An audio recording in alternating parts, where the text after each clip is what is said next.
আগামী 12ই ফেব্রুয়ারি ত্রয়োদশ জাতীয় সংসদ নির্বাচন। ভোট কেন্দ্রে ভোট দেওয়ার জন্য আমাদের সকলেরই ভোটার নাম্বার বা তালিকার প্রয়োজন হয়। এখন আপনার হাতে থাকা ফোনটি দিয়েই আপনি আপনার ভোটার নাম্বার সহজেই বের করতে পারবেন। সামাজিক যোগাযোগ মাধ্যমে এমন অনেক ভিডিও রয়েছে। এমনই একটি ভিডিও আজকে আপনাদের সামনে তুলে ধরলাম। এইবার আমাদের ভোটার সিরিয়াল নাম্বার বা তালিকা দেখার জন্য প্রথমেই প্লে স্টোর থেকে একটি অ্যাপ্লিকেশন ইনস্টল করতে হবে। আপনি প্লে স্টোর আসার পর সার্চ বাটনে ক্লিক করে এখানে সার্চ করবেন স্মার্ট ইলেকশন ম্যানেজমেন্ট বিডি। এটা লিখে সার্চ করার পর আমাদের সামনে এরকম একটি অ্যাপ্লিকেশন চলে আসবে। জাস্ট ইনস্টল বাটনে ক্লিক করে এই অ্যাপ্লিকেশনটাকে আমাদের মোবাইলে ইনস্টল করে নেব। ইনস্টল করার পর এখান থেকে আর ওপেন বাটনে ক্লিক করে জাস্ট অ্যাপ্লিকেশনটাকে ওপেন করে দেব। এবার প্রথমে আমাদের সামনে এরকম একটি অপশন চলে আসবে, দেখতে পাচ্ছেন এখানে আমাদের ল্যাঙ্গুয়েজ সিলেক্ট করতে হবে। আমরা এখান থেকে বাংলা সিলেক্ট করে দিচ্ছি। তারপরে আপনি দেখতে পারবেন এখানে একটা লেখা রয়েছে জাতীয় সংসদ নির্বাচন। জাস্ট এখানে আমরা ক্লিক করব।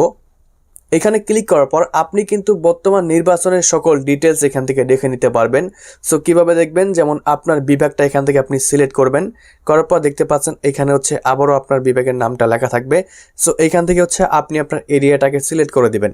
এরপরে আপনাকে আপনার আসনটা সিলেক্ট করতে হবে। যেমন দেখতে পাচ্ছেন চাঁদপুর 1 আসন 2 আসন আপনি সিলেক্ট করে দিবেন। আপনার যে আসন সেটা সিলেক্ট করবেন। করার পরে দেখতে পারবেন যে আপনার আসনে কতগুলা ভোটার রয়েছে, কতগুলা পুরুষ ভোটার, কতগুলা মহিলা ভোটার, সব কিছু কিন্তু আপনি এখানে দেখতে পারবেন। এমনকি মোট কয়টা কেন্দ্র রয়েছে সেগুলোও দেখতে পারবেন।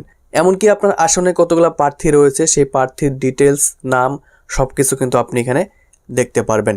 এইবার আসুন আমরা কিভাবে আমাদের ভোটার তালিকা বা ভোটার লিস্ট বের করব। সো এটা বের করার জন্য দেখতে পাচ্ছেন জাতীয় সংসদ নির্বাচন নামে একটি লেখা রয়েছে। জাস্ট এখানে আমরা ক্লিক করব।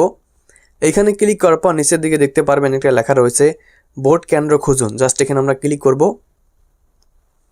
এখানে ক্লিক করার পর দেখতে পাচ্ছেন এখানে আমাদের এনআইডি কার্ডের নাম্বার দিতে হবে প্রথমে, অ্যান্ড এখানে আমাদের এনআইডি কার্ডের জন্ম তারিখ দিতে হবে।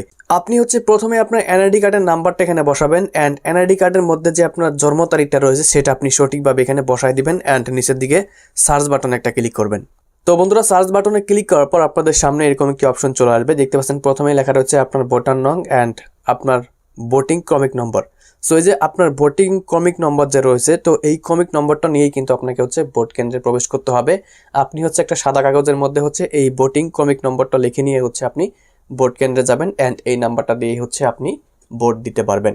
সো এইভাবে আপনি খুব সহজেই কিন্তু আপনার ভোটার লিস্ট বের করে নিতে পারবেন।